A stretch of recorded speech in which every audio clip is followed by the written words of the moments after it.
Corona काल के दौरान वैसे ही आम आदमी की कमर टूटी पड़ी थी। ऊपर से रोज रोज बढ़ते पेट्रोल डीजल के दाम आम आदमी पर दोहरी मार मार रहे हैं। आम लोगों पर पेट्रोल डीजल के बढ़ते दामों का बोझ लगातार बढ़ता ही जा रहा है।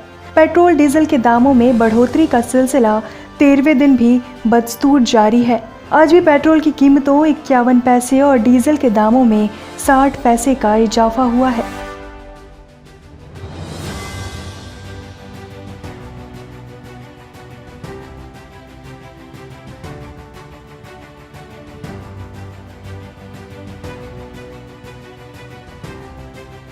राजधानी दिल्ली में पेट्रोल का भाव बढ़कर बुधवार को 78 रुपये 88 पैसे प्रति लीटर हो गया। डीजल की कीमतों में भी बढ़ोतरी की गई है। डीजल का दाम 77 रुपये 67 पैसे प्रति लीटर पहुंच गया है। आइए जानते हैं कि अंतर्राष्ट्रीय बाजार में तेल की कीमतों में नरमी के बावजूद घरेलू बाजार में इसकी कीमतें लगातार क्यों बढ़ रही हैं। अभी कच्चे तेल की कीमत घटकर $35 प्रति बैरल के आसपास रह गई है।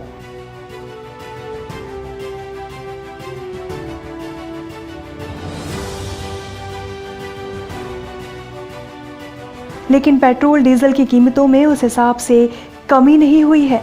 इसी का असर है कि पिछले 13 दिनों में डीजल की कीमत में 7 रुपये 67 पैसे प्रति लीटर की बढ़ोतरी हुई है। इतने दिनों में पेट्रोल का दाम भी 7 रुपये 9 पैसे प्रति लीटर चढ़ गया है। दूसरी अहम बात यह है कि जब कच्चे तेल की कीमतें अंतर्राष्ट्रीय बाजार में धराशायी हो चुकी थी तो सरकार ने टैक्सेस में भारी बढ़त करके दामों को कम नहीं होने दिया। अब जब कच्चे तेल की लागत एक महीने में दोगुना हो गई है तो पेट्रोलियम कंपनियों को अपना फायदा बनाए रखने के लिए इनकी कीमतें लगातार बढ़ानी पड़ रही हैं। ऐसा भी कहा जा रहा है कि लॉकडाउन से हुए नुकसान की भरपाई सरकार पेट्रोल डीजल से कर रही है, क्योंकि लॉकडाउन की वजह से सरकार का खजाना खाली हो गया था और जीएसटी और डायरेक्ट टैक्स कलेक्शन में तो लॉकडाउन की वजह से भारी गिरावट आई है, जिसके बाद सरकार के पास पेट्रोल डीजल ही एकमात्र सोर्स था जहां से वो अच्छा राजस्व इकट्ठा कर सकती थी। लॉकडाउन की वजह से सरकारी राजस्व को कितनी बड़ी क्षति हुई है, ये इस आंकड़े से समझा जा सकता है कि अप्रैल में केंद्रीय जीएसटी कलेक्शन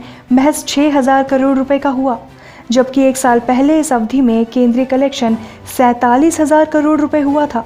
ऐसे में सवाल ये उठता है कि जब कच्चे तेल की कीमतें कम हो रही थी तब सरकार ने टैक्स बढ़ाकर अपनी जेब भरना शुरू कर दिया। अब जब कच्चे तेल के दाम बढ़ रहे हैं तो सरकार अपना टैक्स कम क्यों नहीं करती।